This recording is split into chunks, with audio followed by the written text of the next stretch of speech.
us, and we hope this is going to be the first. And he'll come next time and want to make sure that he's in a room where the technology works. So he has extensive work on colonial. He has a book on As Promessas do Futuro and Vieira, and more recently he has been working on 19th and 20th century Brazilian literature, and he's going to talk a little bit about the topic that he's going to be dealing today, which is one of the writers that we are studying in our class, Luiz Gama, who's very famous in Brazil, but not known here in the United States as much. I hope, that's the idea of the course, is to bring more awareness about these abolitionists that we have in Brazil, and hopefully many of you will be able to write essays, and hopefully more than essays, but in English, to make them known. So today he's going to be talking about Raul Pompeia and Luiz Gama. So they were contemporaries and close friends. Então, bem-vindo, welcome. Well, thank you, Lucia, for the invitation. Thank you, everybody, for being here. So I thought that maybe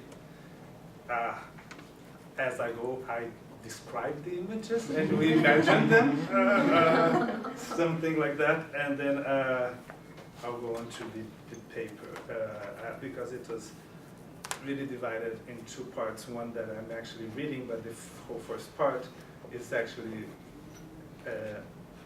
about certain images that I hope to give a background of what I'm trying to do with this specific case of it has to do with the friendship of Raul Pompeia and Luiz Gama. So let me see.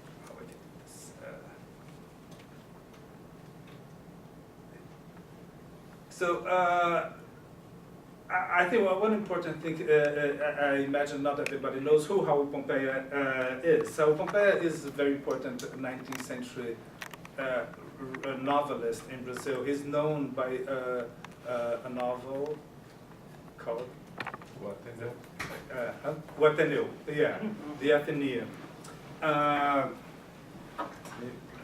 Maybe we have help, no, I guess not.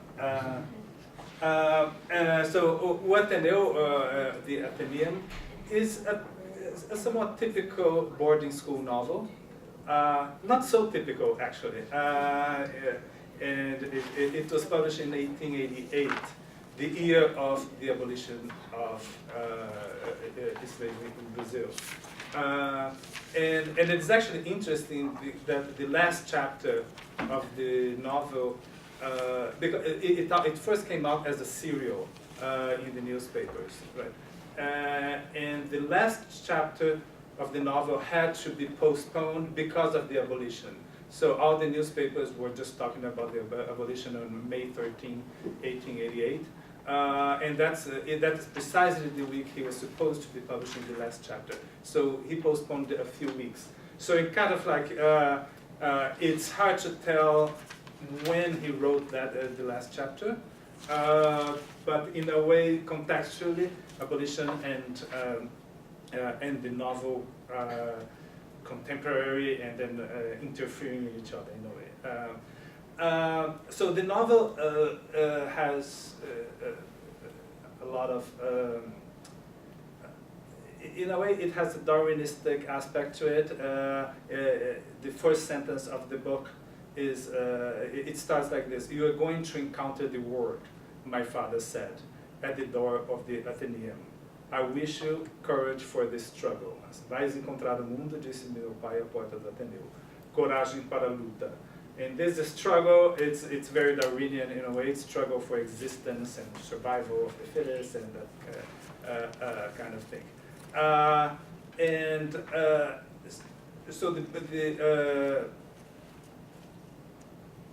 So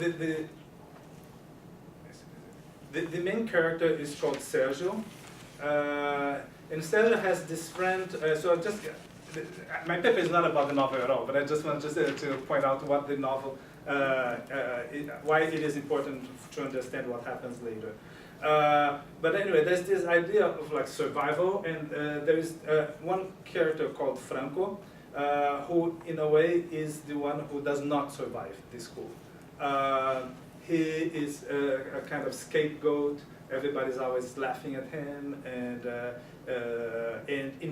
but he doesn't care. And what interests me at this character particularly, it's the idea of shame.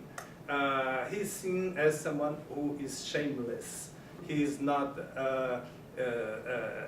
He does not have any sense of pride, self-pride, and honor. So this idea of shame and honor are important.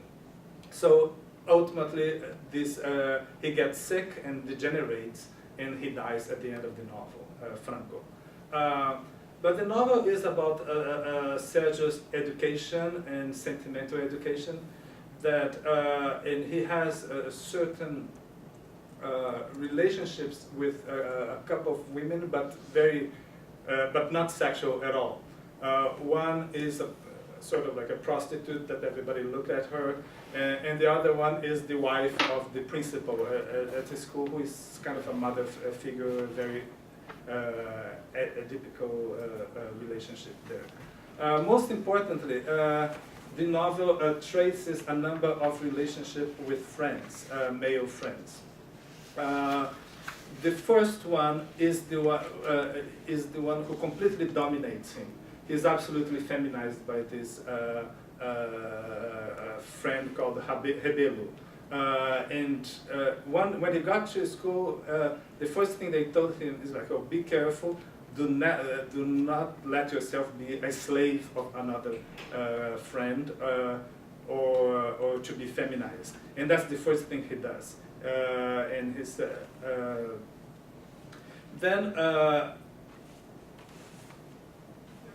okay, Rebelo is the one who gives you this advice. Then he has another one, Bento Alves, that actually he becomes a complete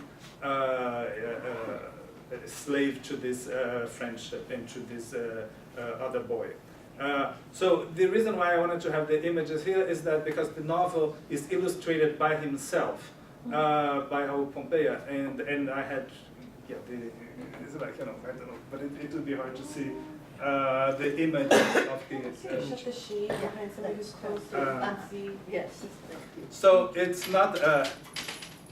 It's absolutely explicitly homosocial and I would say even almost homosexual, really. And they really have like a sort of like a love relationship. And so the third one is the relationship with a friend called Egbert, who in this case it's a more spiritual relationship in one, but the drawing here is like, has his head on his lap, and it's also very romantic. But he compares that to historical examples of friendship, and this is like referring to Plato and Montaigne and some classical ideas of friendship. Then there is a moment in the novel that I find also interesting, that I don't know if you can see here. There are two boys called Cândido and Emílio, and these two boys start exchanging letters. And Cândido signs Cândida. So there is this moment that the principal of the school comes and says, there is a scandal. There is a woman in the school.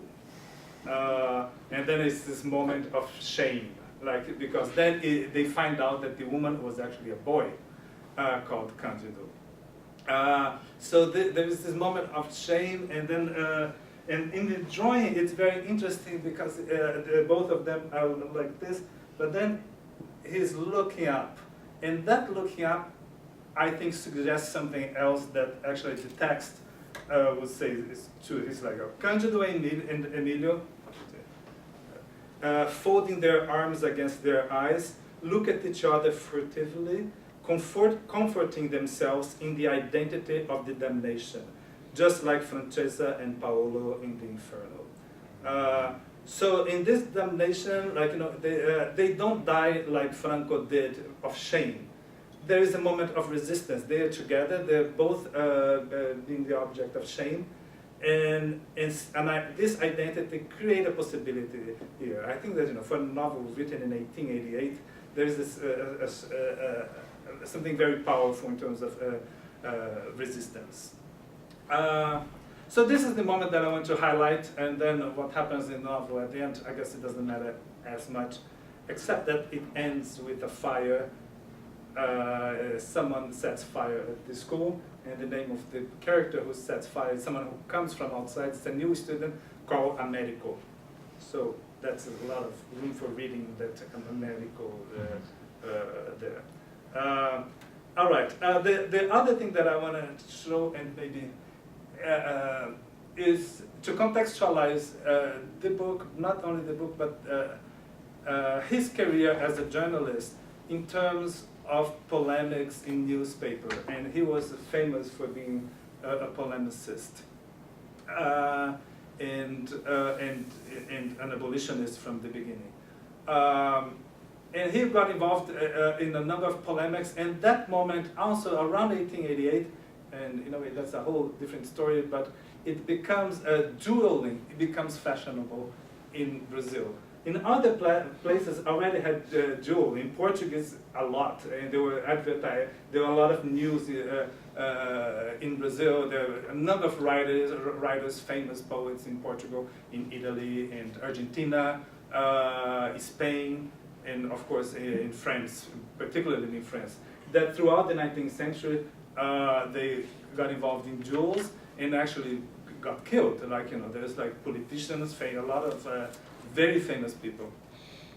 In Brazil, before 1888, there isn't any, as far as I did my research, but I don't think there is any. But then there's a whole debate around dueling. Well, Raul Pompeia at some point gets involved in a duel, and well, this is actually just a figure of like a dueling from a newspaper from the 19th century, but it's not himself. It's a journalist, two journalists. Actually, one is the owner of a newspaper. So, so Raul Pompeia gets in a sort of like exchanges with with a particular poet, Olavo Bilac, and they start changing these newspapers. Exchange, and it becomes very ugly actually, and they start calling each other names. And at one point, Olavo Bilac writes something to the effect that well, criticizing the fact that he was defending at the time the president Floriano Peixoto. Pompeia defended Floriano Peixoto, and Olavo Bilac said like, well, you must be delusional, and the reason why you are saying these things is because you stay home imagining things, looking at the ceiling and masturbating. Like, and of course that, I mean, at the time, like, all that had to do with degeneration, and masturbation was completely associated with the degeneration and disease and pathologies. Well, and he becomes very, he feels dishonored, like Raul Pompeia at this point, by this. And in 1895, on Christmas Day, December 25th, 1895, he kills himself. And he leaves a note to the newspaper. To the Notícia newspaper, and to Brazil, I declare that I am a man of honor. So the idea of shame and honor and being exposed to public opinion has been central to his whole life. This is just the prelude to what actually I want to talk about, which is, and I'll read it. It's a little long and maybe I'll skip parts, but And the title is The Honor of the Abolitionist and the Shamefulness of Slavery. All right, so towards the end of his popular The Conventional Lies of Our Civilization from 1883, Max Nordau contended that it would be impossible to escape from the influence of public opinion. For him, man's desire to please and to have the approval of others is greater than his instinct of self-preservation. And even the so-called independent thinkers hope to have the approval, at least of his peers, that is, of those who they consider the superior minds. Thus, one should never position oneself against or above opinion. In fact, no individual in his right mind would ever want to act in a way that he knows would be condemned by the entire society and by all posterity. For Nordau, and I quote, "Public opinion is nothing but the conscience of the race, as conscience is nothing but public opinion in the individual." He finally considers that the inner voice called consciousness is nothing but manifestations by which the individual becomes aware of the solidarity of the race. Nordau further suggests that whereas in ancient times public opinion was regulated by rigidly established codes of honor, with modernity it is expressed by the press. However, the power and responsibility of the newspapers to criticize, to examine daily events, to judge one's actions, and therefore to praise or condemn, to encourage or to threaten, to shame or to honor, can only be considered legitimate insofar as they truly embody opinion. Therefore, in order for the press to be an authorized representative of public opinion, the individual journalist has to be a legitimate and conscientious representative of public opinion so that he can stand for the conscience of the community. The problem is that this has not been generally the case, Nordau explains.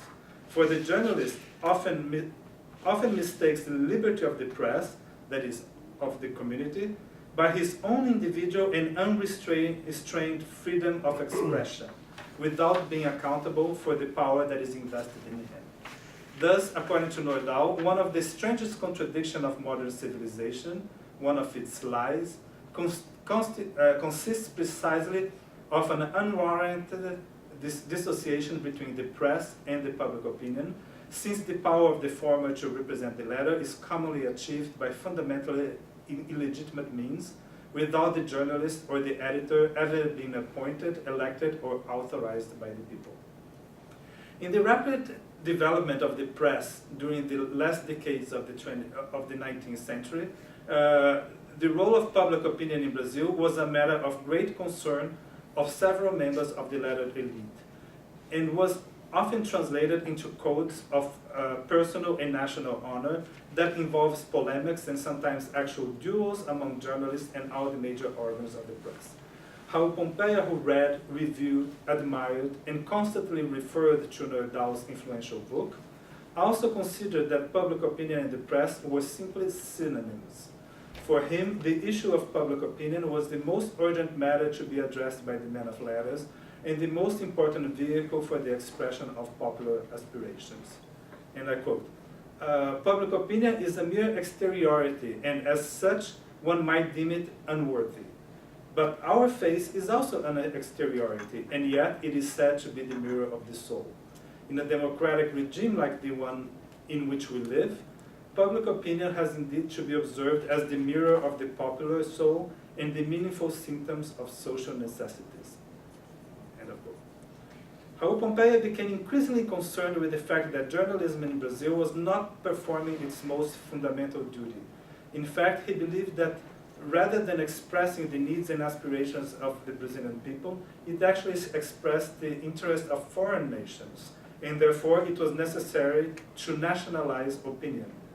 There are in Brazil two major opinions, always different and frequently in conflict: the Brazilian opinion and the cosmopolitan opinion, particularly the Portuguese opinion. That's what he says. So now, whereas the cosmopolitan Joaquim Nabuco, for him, the international public opinion could serve the strategic purpose of changing the opinion at home, Pompeia saw public opinion as necessarily emanating from the local popular classes. And yet, though in very different ways, both were concerned with national honor as it was to be embodied by the press. So in this paper, I propose to discuss, firstly, the popular nature of Pompeia's abolitionism, largely inspired by the public persona and political trajectory of Luis Gama, whom he considered the highest model of honor. Then I'll analyze how his concern with foreign opinion and national honor led him to assume positions seemingly contradictory with his earlier popular convictions. Finally, I'll contrast Pompeia's nationalism with Joaquim Nabuco's cosmopolitanism in order to highlight the particularities and some of the possible shortcomings of their intellectual projects and models of political intervention. So a number of biographers, writers, and critics have identified the encounter of Raul Pompeia with the abolitionist poet, journalist, and former slave Luis Gama around the year 1881 in São Paulo as a turning point in his personal, political, and literary career. Pompeia's own series of eulogies written at the occasion of Gama's death reveal the intensity of this legendary devotion. One of these is frequently understood to be the most important piece of writing that Pompeia produced before his novel, O Ateneu. There, Pompeia expresses most intensely his admiration, intellectual debt, and deep affection for Gama. And I quote, "Eu amava-o, eu voltava-lhe o grande culto das lendas heroicas." So I loved him, I devoted to him the cult of heroic legends. Pompeia's essay is not only a tribute to the work of a great man and a master, but also a meditation on the meanings of courage and honor. After confessing having experienced a moment of weakness with the realization of the loss of his friend and master, Pompeia acknowledges having felt shame for not daring to face the bare truth of mortality. This shame that Pompeia attests to have experienced is not only derived by the fear of being judged by his contemporaries, but also felt as an inner judgment that seems to have a regulatory force. That is, even in one's solitude, the experience of shame derives from and at the same time can restore one's integrity. As long as one is strong enough not to be crushed by it, shame can restore truth, one's own truth, that is, honor. Practically all accounts of the early period in Pompeia's intellectual trajectory characterize him as a passionate polemicist who became a central figure in the abolitionist movement on the footsteps of Gama's struggle. Pompeia often used Gama's name to express his own opinions, as when he defies the slave owners by glossing on Gama's famous maxim, and I quote, "Before the law, it is justifiable the crime of murder perpetrated by the slave against the master." Pompeia's celebration of the essentially popular character of abolitionism, as promoted by Gama, is also illustrated in one of Pompeia's most provocative political cartoons, which portrays Gama as the foremost leader of a movement in which the descendants of Africans are situated not merely as the recipients of a freedom to be granted by the aristocratic leaders of the abolitionist movement, but rather as the true foundation of a historical process in which power relations are to be completely overturned. And this is where it was kind of important to see, because this is at the occasion of Luis Gama's death, Pompeia, who was also a cartoonist, so he published these two moments. Imagine in the future. So this is at the time of the free womb law. And in the future, when there will be a completely reversal in which the master would be the former slave. So this was pretty radical for the time. I mean, I've never seen anything in Brazil like that actually proposes this kind of overturning rather than just a conciliation, as most of the abolitionists did.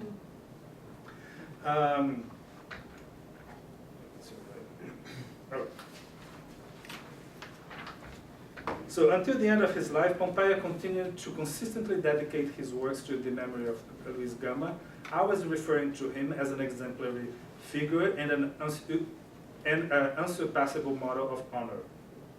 So So as I hope to demonstrate next, this concern with individual honor, and therefore with shame and pride, will also inform his later nationalistic sentiments and politics. So as early as 1880, when he was only 17, Pompeia wrote an essay called A Vergonha da Bandeira, the shame of the flag, or the shamefulness of the flag, clearly inspired by the poetry of Castro Alves, where he manifested his indignation with the institution of slavery, declaring it a reason for national regret and embarrassment.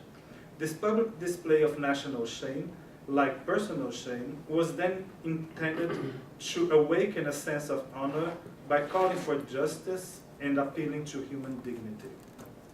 Several years later, after abolition, the shameful memory of slavery remained a recurrent theme in his writing, as when he imagines the forthcoming moment in which everyone would hope not to have to remember the crimes committed by their ancestors.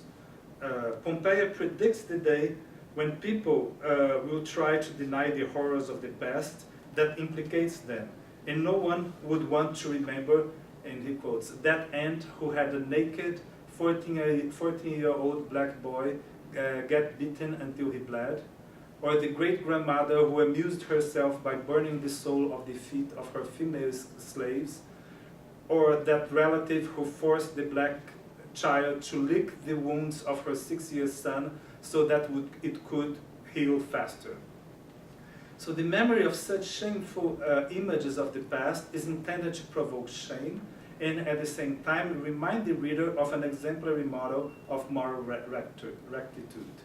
Once again, it is Gama's life and actions that become paradigmatic, and I quote, "It is when I think that we were blind to the institution that legitimized this disgrace, this tolerance towards our shame, forgiveness towards our misery, when I think that we were, all of us in Brazil, accomplices of this long era of offenses, when I contemplate the journey of mud that finished just a year ago, of which we still carry in our soul as the reminder of a miasma, when I remember the sorry past from which we have fortunately evolved, for only the fools don't evolve, it is then that I understand how great was the existence of Gama, the liberator. He who was concerned with seeing the crime, whose only feelings were towards analyzing the horror, who only lived to protest, who only had arms for war, who only had a heart for his duty, who only had blood for sacrifice." End of quote. Now, considering this long and inexhaustible commitment to the abolitionist cause and his efforts to shape public opinion in favor of the cause of abolition, how can we explain a series of articles which Pompeia published in 1886, entitled precisely Vergonha Nacional, National Shamefulness, in which he ardently denies the horrors associated with slavery that were reported to be taking place in Brazil? These polemical articles were initially motivated by a note, also entitled Vergonha Nacional, published in the Republican and pro-abolition paper O País, in which the editors invited readers to visit their headquarters and peruse an issue of the North American newspaper, the Cincinnati Review Gazette, and I actually have the images, I guess it's not as important, but of the actual issue of the Gazette, and then we'll see more here, but there's something that I'll show you in a minute that's more important. Let's see. Which included a detailed report of the current state of slavery and abolition in Brazil. The public display of the Gazette was intended to shake the public opinion and indeed seemed to have created a great commotion among the lettered elite of Rio, reportedly attracting curious readers who were concerned with the ways in which the nation was perceived by the civilized world. The general feeling of moral embarrassment was provoked not so much by the content of the long article in the North American newspaper describing the current stage of the abolitionist struggle in Brazil, but rather by the images reproduced from a series of political cartoons by the renowned Italian-born cartoonist Angelo Agostini, originally published in Revista Ilustrada, depicting scenes of torture and abuse against slaves, violent arrests, cases of starvation, suicide, whipping, burning, men being buried alive, pregnant women being kicked on the stomach, etc. And here I have the images of the newspaper, and I don't know, it's probably hard to see, but here maybe you can see better.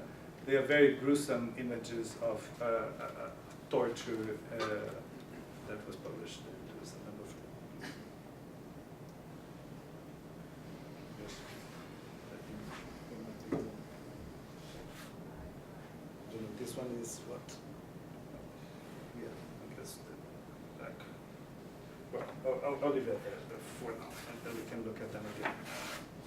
See if there's anything.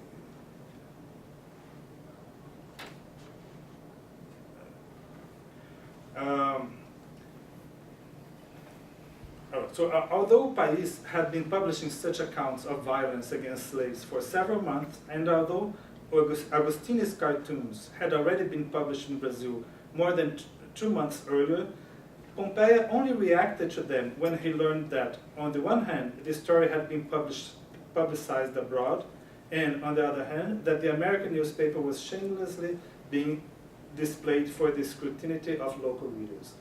Only then he starts expressing his outrage in a polemical series of articles that claimed that the foreign publication constituted an insult to our brio and sense of honor.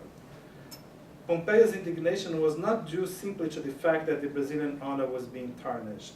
Rather than feeling truly ashamed for or with his fellow citizens, or rather than using the moment of public shaming strategically in order to promote moral and concrete changes involving the reality of the slavery, Pompeia reacted by accusing the newspaper, and Agostini in particular, of defamation, and ultimately denied that any such acts were perpetrated by slave owners in Brazil, for such acts are repugnant to the highly generous Brazilian character. It is rather surprising that the position of the reputed abolitionists now coincided with that of the government and the slave owners, who claimed that the public exposure of the horrors of Brazilian slaves to the opinion of the civilized nations was unpatriotic, an attack on national honor, and therefore a threat to national sovereignty. Pompeia's response also prefigures a well-known argument that persisted throughout the 20th century and beyond, according to which Brazilian slaves were treated more humanely than elsewhere, particularly the United States. According to Pompeia, instances of cruelty, if they happened at all, were only an exception and were strictly subject to legal punishment. For him, the abuses against slaves were codified and considered crime by the Penal Code of the Empire, and therefore they could not be attributed to the national character. From this moment on, Pompeia will become increasingly concerned with what, according to him, was the colonization of public opinion, that is, the control of the press by non-Brazilians. Moreover, his passionate defense of national honor, arguably at the expense of the abolitionist struggle and the interest of slaves, ultimately takes the form of an unexpected attack against the work and the person of the Italian-born illustrator, as he accuses Agostini himself, a renowned abolitionist who once worked closely with Luiz Gama, of ingratitude for having defamed the land that had generously welcomed him. In short, Pompeia's new gesture of defending national honor consists in, on the one hand, claiming that the allegations in the foreign press were not true. On the other hand, in order to defend the nation from the alleged injury, he denies the right of non-Brazilians to interfere in national matters, in a gesture that still today is characteristic of some of the most fundamentalist cultures throughout the world. The first argument seems to contradict Pompeia's lifelong engagement with the anti-slavery struggle and his defense of the rights of former slaves. The second anticipates a radical nationalistic turn in his political activism that will become most pronounced after abolition, when he will ardently defend Floriano Peixoto's centralizing and militaristic regime, and at the same time attack any initiative to promote European mass immigration. Thus, in order to preserve the nation's integrity, Pompeia will fight against foreign participation in Brazilian matters in all fronts, namely, any transnational coalition with anti-slavery movements abroad, particularly from England and the US, and any form of political activism by non-Brazilians that is not aligned with the interest of the nation and the consolidation of the republic. Of course, not everyone shared Pompeia's reactionary position. Joaquim Nabuco, Brazil's most renowned abolitionist, for example, expressed an entirely opposite view. He had been one of the first to comment on and celebrate the important role played by foreign publications and the testimonies of North Americans who lived in Brazil for the fostering of the anti-slavery movement. At the occasion of the Gazette affair, Nabuco wrote a number of articles responding to the negative reaction of the governmental authorities regarding both the works of Agostini and their recent publication abroad, without ever mentioning Pompeia. Nabuco, in one of these articles entitled "Vergonha de quem? Ashamed of whom?" Nevertheless addresses the former's two main objections, namely that the allegations were not truthful and that a foreigner did not have the right to discuss them. He also praises Agostini, who for him represented, and I quote, the pencil of Brazilian democracy, and concludes that the issue transcended narrow national interests and was rather a matter of human dignity. Moreover, for him, Agostini was an important actor in making Brazil a civilized nation. Finally, he turns Pompeia's argument of ingratitude on its head, and I quote, "An uncompromising abolitionist, Agostini fights not with Brazil, but against slavery, thus paying the hospitality which he receives with long-lasting benefits." Nabuco suggests that the accusation of defamation and any claim of Brazilian exceptionalism are both unfounded, since every slave owner is implicated in the acts of the others. As slavery itself was a crime against humanity, they were all guilty. Thus, by appealing to the slave owners as a class, he stresses that it is the honor of the rural aristocracy that was at stake, and that the gesture of exposing them to international shame should motivate them to conscientiously reconsider their opinion and change the immoral conduct that dishonored the nation. For him, public opinion and international exposure were essential tools in helping Brazilians to realize how shameful their position was in the eyes of the civilized world, to which they obviously aspired to belong. And I quote, "Nobody's saying that our slave owners are barbarian. There are certainly good masters among them, but the slave owners constitute a class, ranging from the cruel and ferocious man or woman to the man or woman with a human heart. The mistake of the slave owners is to share the same cause, thus accepting the responsibility of those actions which, for the sake of the honor of their class, the good ones should be among the first to want to be punished. It has been like this everywhere. Owners in all countries have forever prided themselves to be more human than other slave owners. But as soon as someone collected the data and analyzed the regime, one realized that there is only one kind of slavery." End of quote. Nabuco's argument reflects some of his convictions already expressed a few years earlier in his O Abolicionismo, where he called the immediate agenda of the abolitionists a work of reparation, of shame, of repentance. For him, to change the so-called public opinion in the context of abolitionism meant above all to make everyone conscious of the social reality and therefore to provoke feelings of sympathy for the slave. For, according to him, if Brazilian slavery in the public opinion is believed to be softer than elsewhere, this only proves that merely proves that newspaper and articles are not written by slaves or by persons who for one moment have imagined themselves in their condition. Moreover, Nabuco's arguments are meant to expose the fallacy of the narrow and self-interested patriotism proclaimed by the slave owners. And relying on his prestige at home and abroad, he was, it seems, relatively successful in provoking a sort of moral embarrassment for a political and economic elite who, although relentlessly against abolition, was concerned with the judgment of the international opinion. Clearly, Pompeia's perspective on social change, inspired by the ideas and activism of Gama, could not be farther from Nabucco's notion of a black mandate. As we know, the changes proposed by Nabucco were not to be produced from below. They were not to emanate from the popular classes, and certainly not from the struggle of slaves or former slaves. Although some of popular coalition was inevitable, the threat of Saint Domingue, Haiti, remained something to be avoided at all costs. Nabucco's social change should preferably be articulated firstly by a change in mentality of the elites, and then in a reformist project that required intervention from above, that is, by advocates of these slaves, like himself. Nabucco repeatedly affirms that the abolitionist campaign was not addressed to the slaves, as inciting public revolt would be dangerous, both for the ruling classes as well as for the helpless slaves, who, according to him, would most likely be crushed by forces to which they had no means to resist.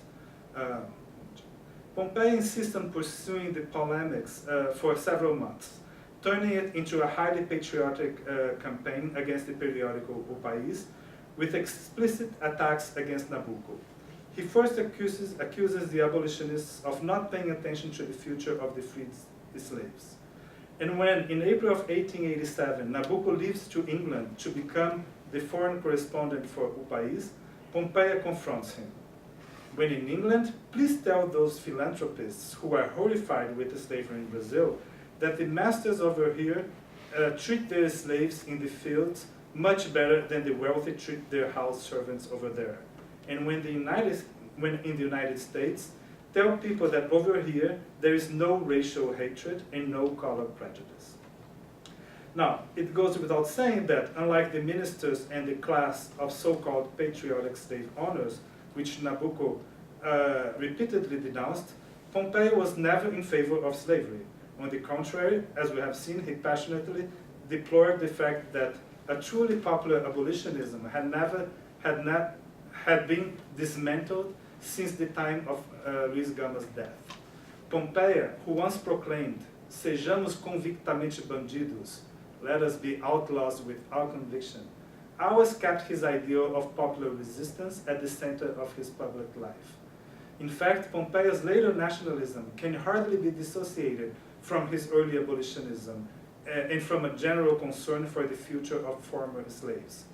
Even after abolition, he persisted in his defense of the cause of former slaves, now assigning greater responsibility onto the government.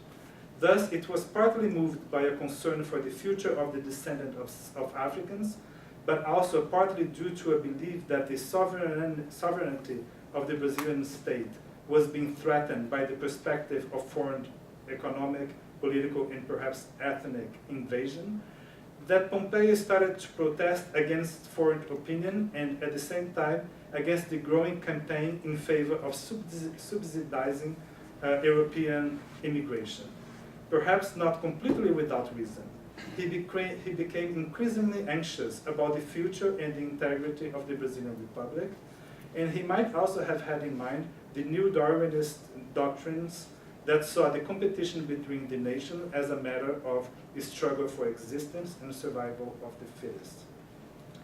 And it is in this context of uncertainty regarding the future and the strength of the Brazilian nation that Pompey embraces Floriano Peixoto's centralizing and militaristic regime, and sees with suspicion and anxiety the protest of European governments against the treatment of immigrants in the Brazilian South.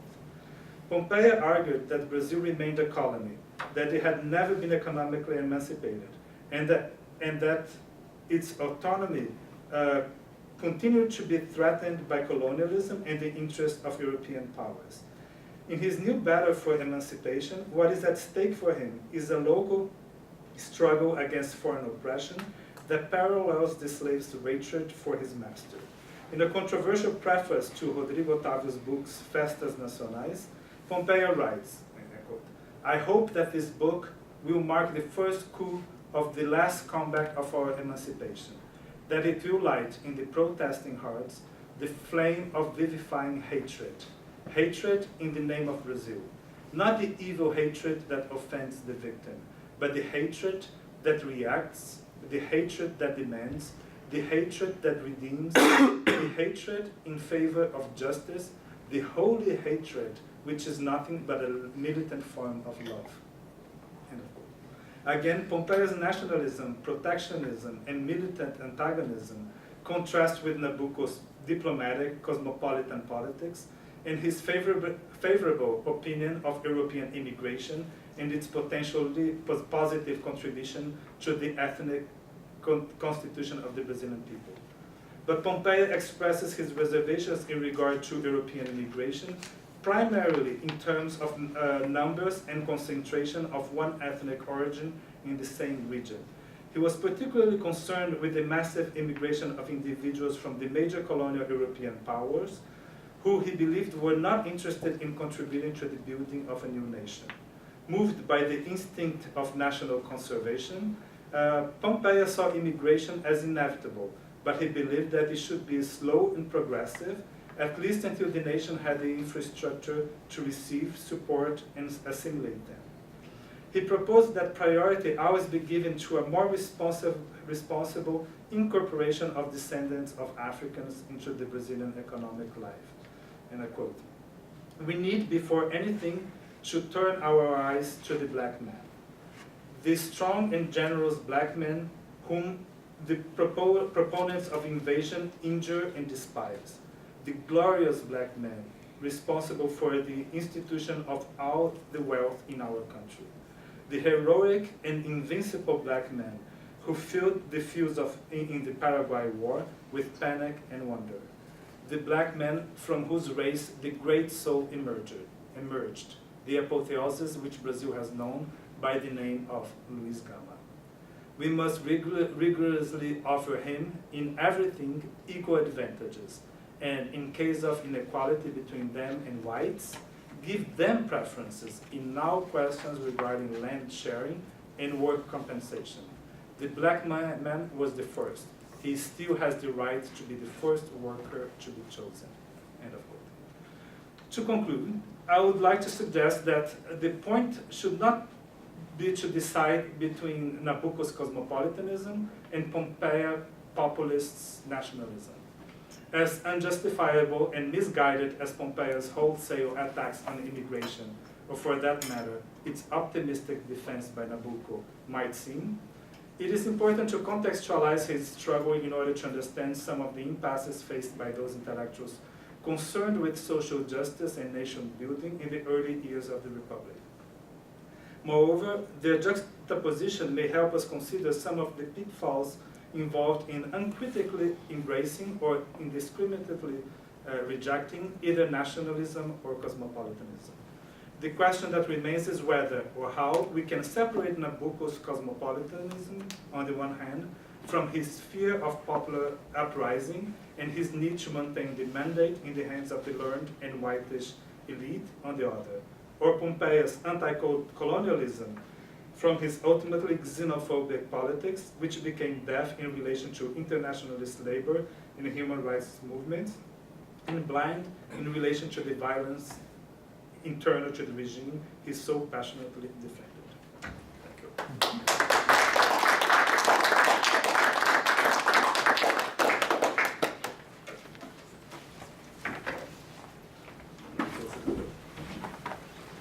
Então, acho que temos alguns minutos para perguntas, debates, não é? E como vocês, nós aqui no curso que estamos trabalhando com Domingos Caldas Barbosa, principalmente letrados de origem africana, não é? Afro, que hoje chamamos afro-brasileiros, que é também um termo bastante polêmico no Brasil, não é? A expressão mais e mais comum, mas muitas pessoas dizem, essa história de afro-brasileiros, isso é só para criar racismo que não existe no Brasil, não é? Então, gostaria que vocês fizessem perguntas ou relacionadas com o que lemos no curso e o que vocês ouviram, não é, do professor Braga Pinto.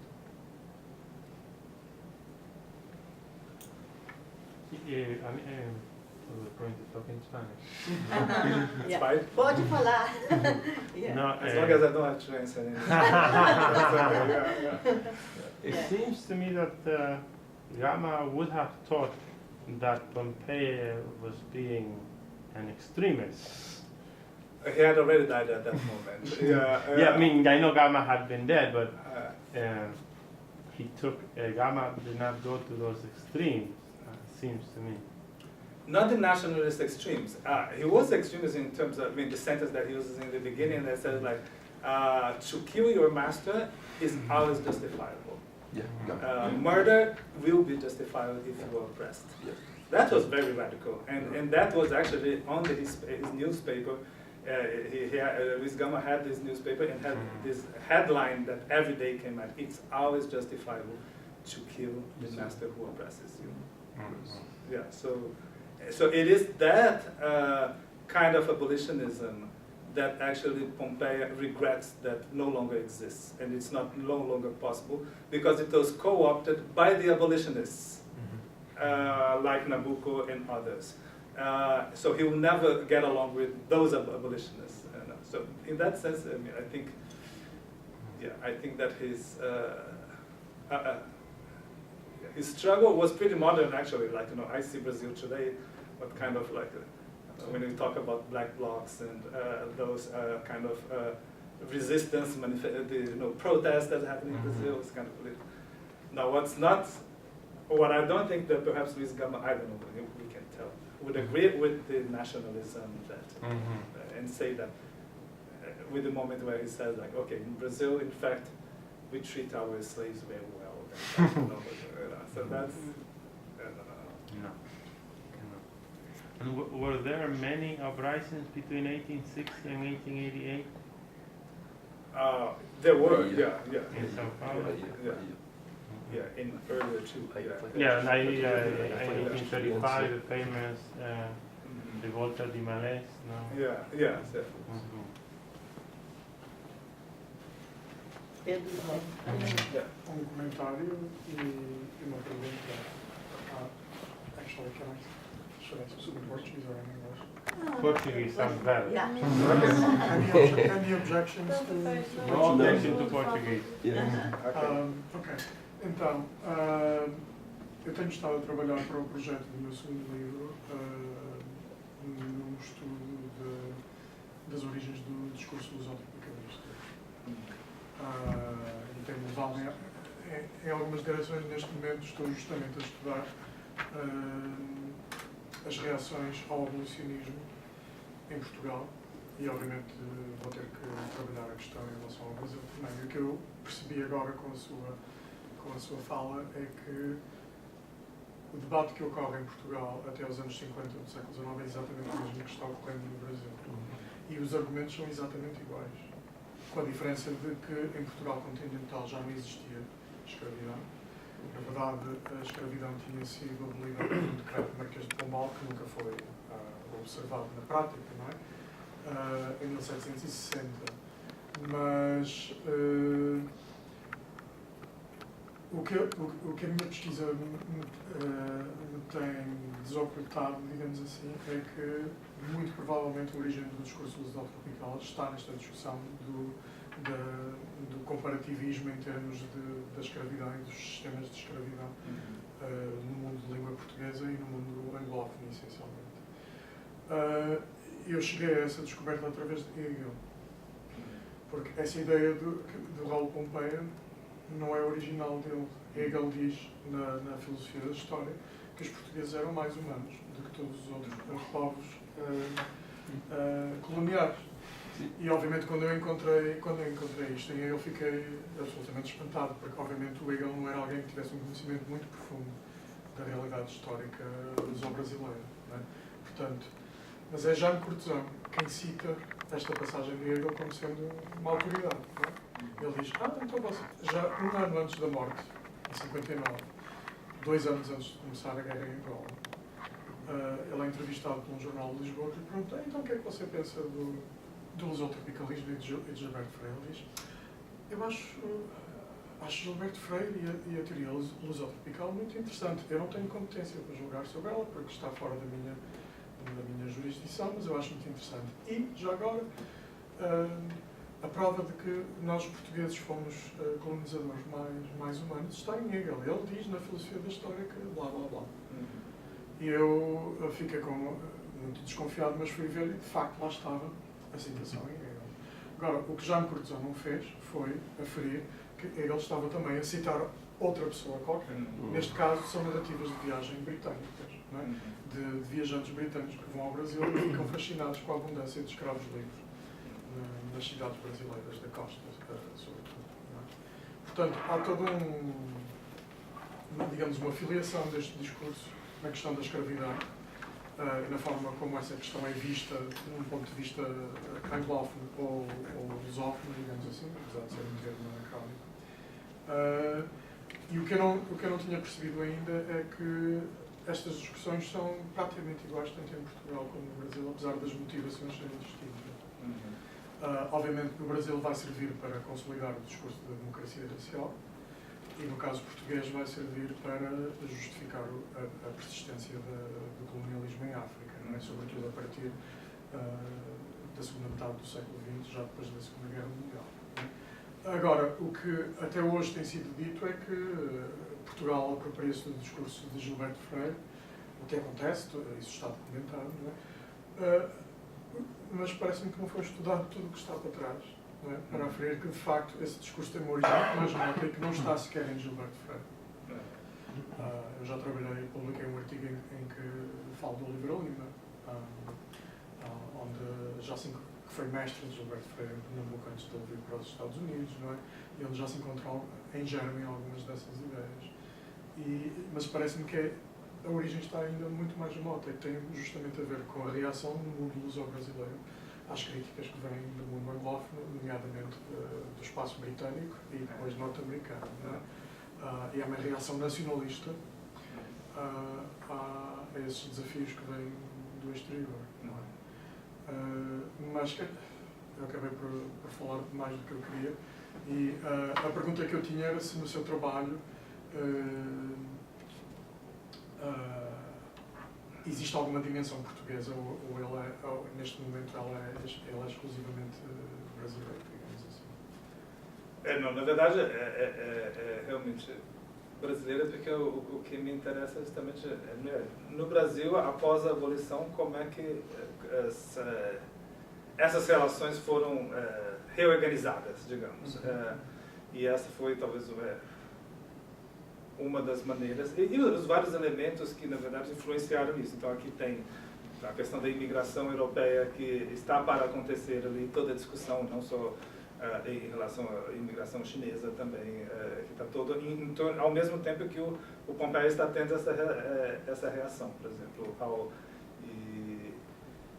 então acaba nacionalizando como acho que uma coisa quase legitimamente nacional, a escravidão que ele tanto combateu. Então, o que temos de mais original no país é resultado da escravidão e acaba defendendo uma coisa que, na verdade, parece ser contra os princípios dele. Mas, ao mesmo tempo, é curioso que o Joaquim Nabuco, que é o mais conciliador de todos, o patriarcal e o pai de Gilberto Freire, de certo modo, tem uma posição muito mais moderna e acho que mais politicamente interessante, quando ele diz justamente, não, se tem uma pessoa, um escravo sendo torturado, é um escravo demais, certo? Não deveria, se existe um, e só existe um escravo sendo torturado porque existe escravidão. Então ele tem uma ideia muito mais institucional e não entra no caráter na ideia do caráter nacional. Então ele fala, bom, não interessa se os senhores de escravos têm bom coração ou não têm bom coração. São senhores de escravos. É a única coisa que interessa para ele. Então, eu acho que esse momento, o que é interessante é que tem dois discursos diferentes acontecendo. E, assim, e como eu disse, eu não escolheria nenhum, porque os dois têm problemas, eu acho. Porque ao pensar em termos institucionais, como o Nabucco pensa, ele quer evitar que tenha participação popular na criação do país. Ele quer que continue a elite. Enquanto que o Pompeia tem essa coisa mais popular, que eu acho interessante, mas ao mesmo tempo fica populista e nacionalista. Então, então eu não sei, o momento desse tal do excepcionalismo, digamos, do Brasil, eu acho que talvez seja ali, mas no caso do Brasil, no momento que está sendo criado, solidificado, na verdade, cristalizado, de se pensar o Brasil como como diferente em termos... Porque, na verdade, até o final do século XIX, havia exemplos também que eu acho que alguém poderia dizer que o Brasil era excepcional em algumas coisas. E uma das questões era na questão do número de intelectuais negros, que tinham um papel central na política, na literatura e nas instituições, tudo no Brasil. Então, temos vários exemplos. Até o final do século XIX. Depois, não. Depois, e por outro lado, a existência, quer-me parecer que a existência desse número relativamente elevado de intelectuais negros não implica a ausência de preconceito racial na sociedade brasileira do tempo, não é? Que é uma conclusão que algumas pessoas tomam de forma demasiado apressada. Não é? Exato. É verdade que, por exemplo, nos Estados Unidos, os intelectuais negros proeminentes não tinham a presença que tinham na sociedade brasileira. Não é? Não há nos Estados Unidos alguém como o Machado de Assis, não é? Que é presidente da Academia Brasileira de Letras, mas isso não serve para justificar a ausência de preconceito racial no Brasil. Justamente, o Nabucco falava, não, Machado de Assis, para mim ele não é negro, para mim ele é um grego. E o próprio Luiz Gama, na sua produção, ele justamente está questionando esse papel desses mulatos, ou justamente desses letrados e intelectuais que são mulatos, mas que se negam, não é? Então, e é justamente o que ele cobra, não é? Justamente disso. E eu não sei, e Nabucco, em alguns dos seus escritos, eu vejo um pouco essa atitude de um pouco refletir sobre, talvez, a questão do legado, não é, da escravidão, e principalmente após a abolição, a questão da educação. Você, em alguns aspectos, ele parece que lamenta o fato desses ex-escravos não receberem, não é? Então é polêmico. Mas ainda assim, para o Nabucco, ele diz que deve-se dar educação justamente para o reforma escrava. Ele sempre vem de cima. De cima, Ele fala até de reforma agrária no Brasil, que inclua os ex-escravos. Mas quem decide é de cima. Não existe uma possibilidade, como existe para o Pompeia, de que não. Vamos sair lutando e começando uma coisa nova, que era bem mais radical e talvez para a época. Então, por alguma razão, assim, apesar de não concordar com nenhum dos dois, eu tenho uma certa simpatia pelo Pompeia, mesmo pelos erros que ele faz. Eu acho mais interessante como personagem do que o Nabucco, apesar de talvez porque o Nabucco tenha mais seja mais estudado e seja mais idealizado na cultura brasileira como o grande intelectual do século XIX. Eu acho que pelo menos é uma contraposição interessante. Tem uma pergunta. O Max Nordau teve um impacto muito grande no jornalismo brasileiro daquela época, ou foi uma coisa mais fortuita de Raul Pompeia citar ele? Não, era muito lido. E antes do livro Degeneração, que é o mais famoso do Max Nordau, que daí vai dar mais para o final do século XIX mesmo, todo o movimento simbolista, tem uma coisa mais. Mas esses primeiros livros do Max Nordau, True Lies of Modern Civilization, e tem um outro, Paradoxos, todo mundo lia, já no século XIX, teve como 6 edições, o que para o número de leitores que havia no Brasil é muito, né? E traduzido para o português muito cedo, e muito idealizado, de certa forma, mas que é um Max Nordau diferente da geração, eu acho, em alguns sentidos. O Max Nordau, inclusive, teve uma época que saiu, num dos jornais brasileiros, semanalmente, uma coluna do próprio Max Nordau, num jornal brasileiro.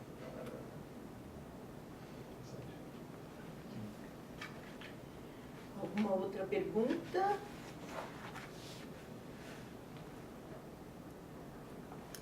Sabemos que, não sei a que hora que você tem o seu voo, e nós ainda temos, não é? Já temos que correr para o aeroporto? Eu acho que não, temos alguns não é? minutos. Tem ainda alguns minutos. Então, talvez, eu gostaria de, não sei se você trabalha também, me deu um pouco de curiosidade com a questão do José do Patrocínio, não é? Você trabalha alguma coisa com ele para ver, vamos supor, nessa relação desses abolicionistas? Então, José do Patrocínio também era a outra figura, né, importante ali. Em alguns, daí é uma figura mais complicada, porque ele tinha admiração pelo Império, no final, pelo Imperador, mas também era mais ou menos ambígua, porque às vezes ele diz que não. Então, mas também é o grande intelectual dessa época também. Todos os escritores da época, o José do Patrocínio tinha um jornal de grande circulação no Rio de Janeiro, cidade do Rio, onde vários escritores da época, não era um jornal necessariamente, era um jornal abolicionista, mas também tinha toda a cultura brasileira circulava ali, o Olavo Bilac publicava ali. Então ele tinha ele era muito respeitado. Mas acho que ele também tem lá as suas ambiguidades politicamente. Era mulato também. Então, era mulato. Acho que o Brasil acaba gerando muito isso, essas ambiguidades constantes e essas viradas bruscas de carreira, porque eu fico pensando a quantidade de figuras que começaram extremamente radicais e que terminam sendo extremamente radicais no seu conservadorismo.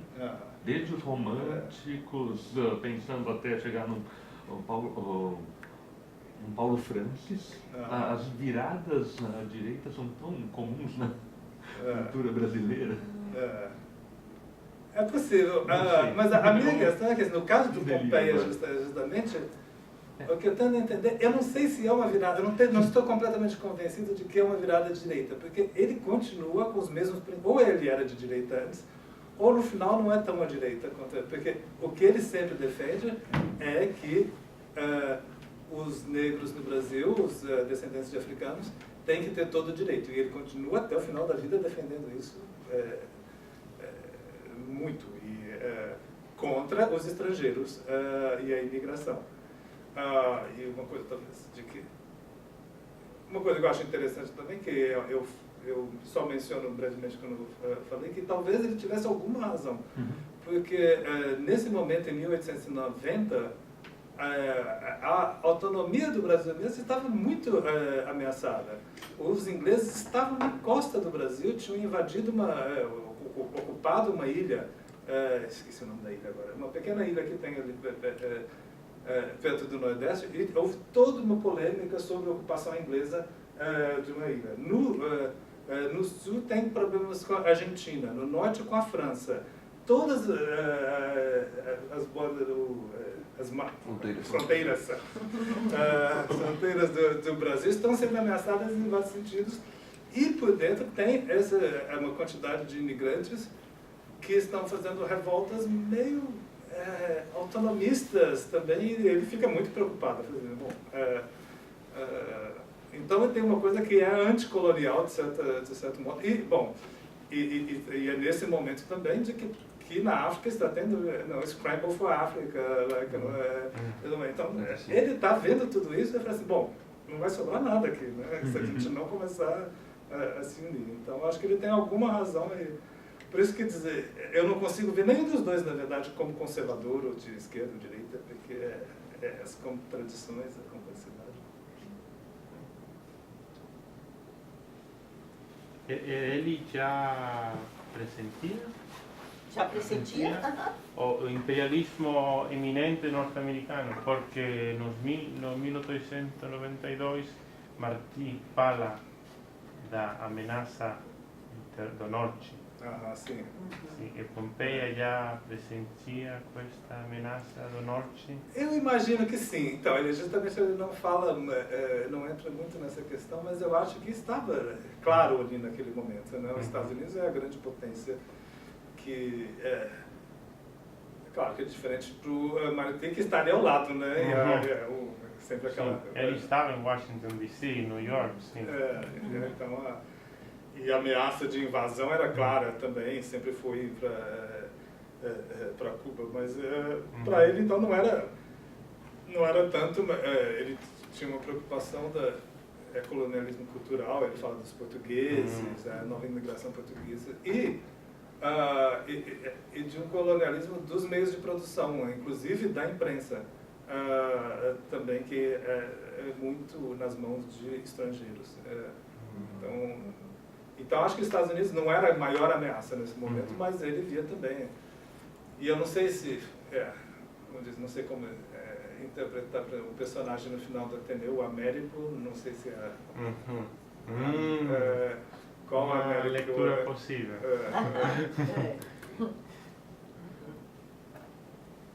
O Américo é o que chega depois do... ele só aparece no final do último capítulo e põe fogo no Ateneu. Não, Ateneu.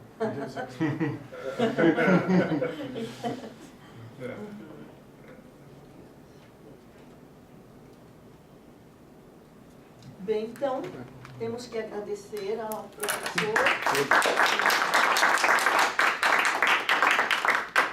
Esperamos revê-lo, não é? No próximo, agora que somos Aula vizinhos. com Numa sala trajetória. com Com Um projetor especial, e não é?